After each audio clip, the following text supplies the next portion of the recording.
RCF.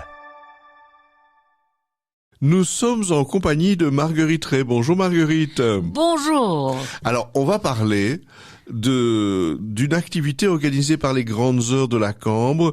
Les Grandes Heures de la Cambre, rappelez-nous, qu'est-ce qu'on pourrait dire? C'est une œuvre de soutien qui pousse d'autres des œuvres artistiques, des œuvres d'exposition. Comment est-ce qu'on pourrait définir ça, les Grandes Heures de la Cambre? Mais c'est un acteur culturel. Ce n'est pas uniquement, il ne pousse pas uniquement, c'est un acteur culturel, c'est-à-dire qu'il agit comme tel, il crée, il compose, il invite, il reçoit. C'est aussi un laboratoire, je dirais. Parce que ça se passe le plus souvent à l'église de l'abbaye de la Cambre, pas Oui. toujours. Et ici, on va parler du chemin de croix qui aura lieu ce vendredi 15 mars à 20h. Alors, déjà, le mot chemin de croix, il y a un chemin. Donc ça veut dire quoi? On va être invité à un parcours? Mais oui, en fait, ce qui est intéressant, c'est qu'ici, il s'agit d'un vrai chemin de croix, d'un parcours. Nous avons dans l'église de la Cambre un exceptionnel chemin de croix, une exceptionnelle présentation du chemin de croix. Ces peintures qui ont été réalisées par Anton Cart dans les années 30 sont particulièrement intéressantes. Où est-ce qu'elles sont situées? Dans l'église même? Elles sont tout le long du chœur, tout le long de la nef, comme une tapisserie en fait. Elles sont très grandes, elles sont très belles, elles sont polychromes, et c'est plus de très belles peintures. On sent que le peintre a eu un regard méditatif, profond et original sur ce chemin de croix. Il était présent à l'événement, comme on dit. Oui, et surtout, ce n'est pas un Christ habituel que l'on retrouve tout au long de ce chemin de croix. C'est vraiment le Christ qui, en fait, c'est l'agneau qui s'offre et qui va vers son destin. Donc il n'est pas... La souffrance du Christ n'est visible qu'à la crucifixion. Autrement, c'est l'homme qui assume pleinement cette mission qu'il a reçue, en fait. Mais alors justement, ce chemin de croix visuel de ces tableaux, les gens qui viendront sont aussi invités à le faire ensemble. Et comment seront-ils soutenus pour le faire ensemble? Est-ce qu'il y a des textes? Est-ce qu'il y a des chants? Comment ça va se passer, Marguerite?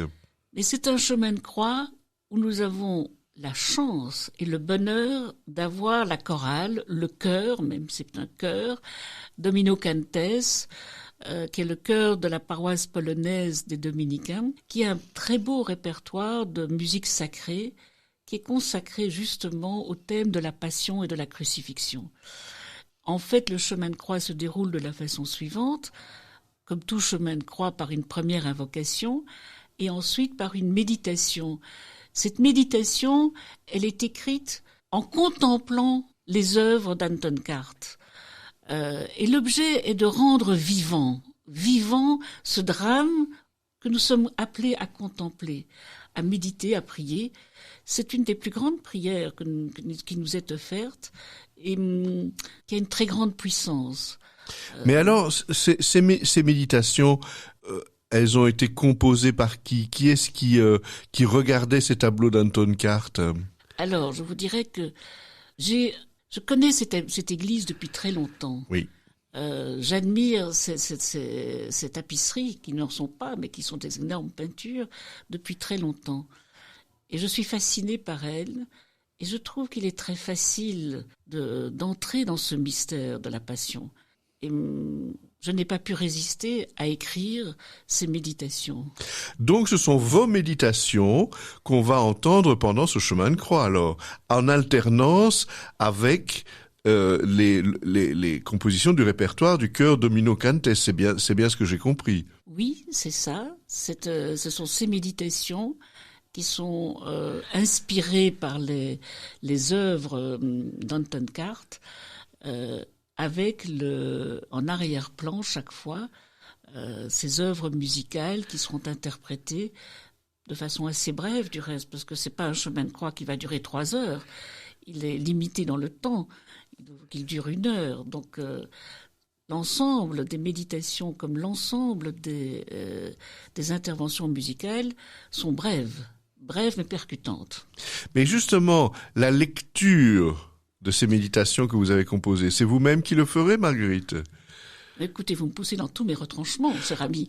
Effectivement, c'est moi qui vais le dire. Donc vous serez derrière un micro alors, enfin je ne sais pas comment ça va se passer, mais vous serez avec la chorale, enfin avec le chœur, à un endroit et les gens pourront regarder ces œuvres d'Anton Carte. C'est-à-dire que nous allons aller de station en station et nous méditerons devant chaque station.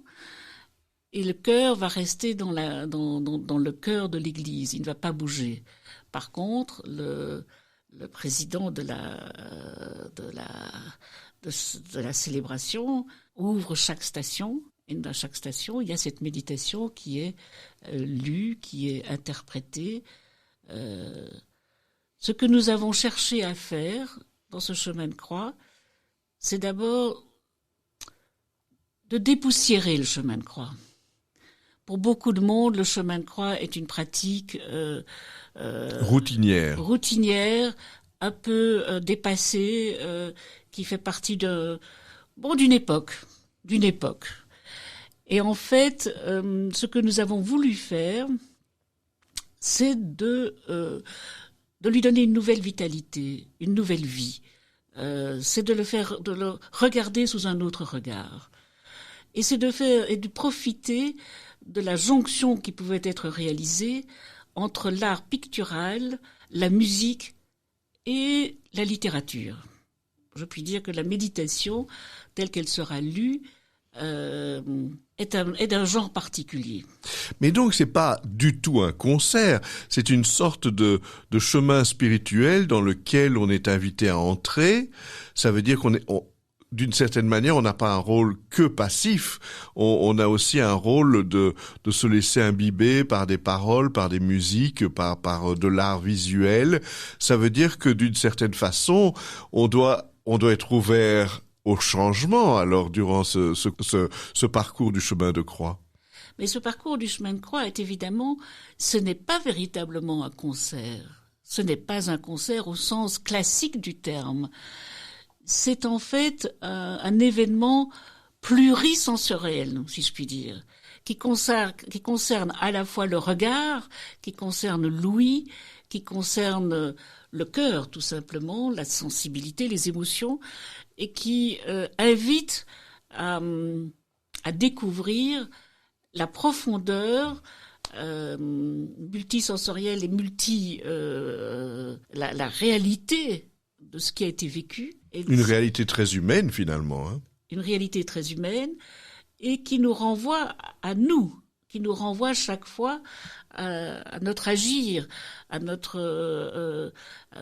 C'est un jeu de ricochet en fait entre ce qui est contemplé et ce qui est vécu, ce qui est contemplé, ce qui est vécu, ce qui est contemplé, ce qui est vécu, et c'est en même temps une énorme imploration. C'est une imploration.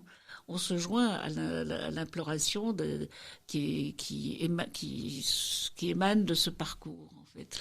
Mais justement, Marguerite, ce chemin mental, émotionnel, esthétique aussi, il est ouvert à des gens de quel âge ? C'est-à-dire, si supposons que je viens avec des gens très jeunes, est-ce qu'ils vont comprendre cette démarche de cet homme qui est représenté sur des tableaux en train d'aller vers la croix, de ses méditations, de ses chants, ou au contraire, si je suis pas chrétien du tout, si je suis quelqu'un qui débute peut-être dans la foi chrétienne, est-ce que je vais être sensibilisé à ce genre de choses ? Comment est-ce que vous le voyez, ce chemin de croix ? Comme quelque chose de très ouvert ?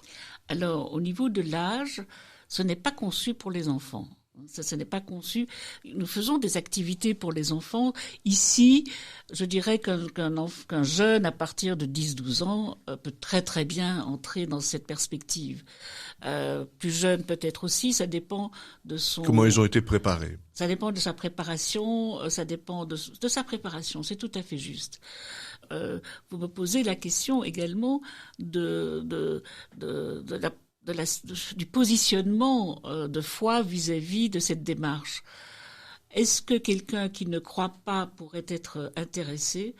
Tout ceci dépend de son ouverture. Tout dépend de sa curiosité, tout dépend de son affect pour la musique, de son affect pour l'art, de son affect pour la littérature.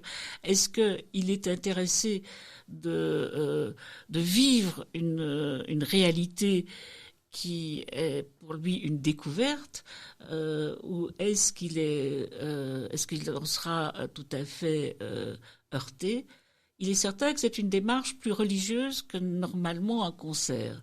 Ça, c'est certain. Et ça, nous tenons également la présence d'un diacre qui préside le chemin de croix. C'est une démarche de chemin de croix, ce n'est pas une démarche de concert. Oui. Je crois que c'est important de le dire.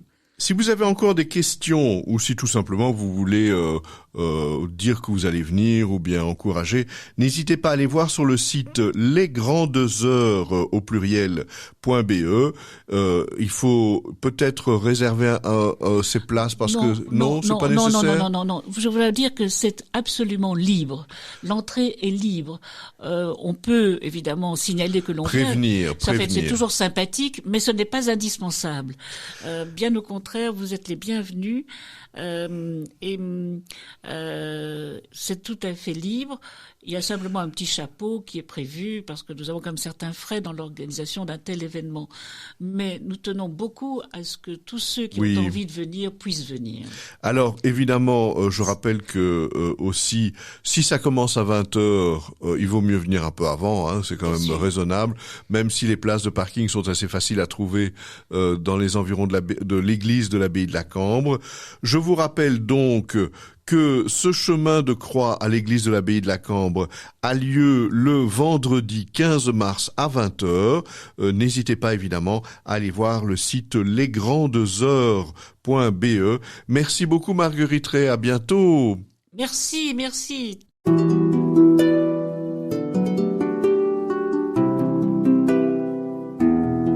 Au fil de la vie, Enzo Bordonaro.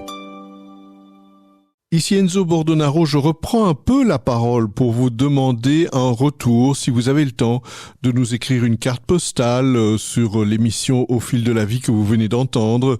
N'hésitez pas à nous l'envoyer. Je vous rappelle l'adresse RCF Bruxelles, rue de la Linière 14 1060 Bruxelles, parce que nous avons toujours besoin de retours, nous avons besoin de gens qui nous disent ce qu'ils aiment dans nos émissions ou ce qu'ils voudraient entendre. Je vous rappelle également que vous pouvez écouter nos émissions en différé cette fois-ci, non seulement sur notre site rcf.be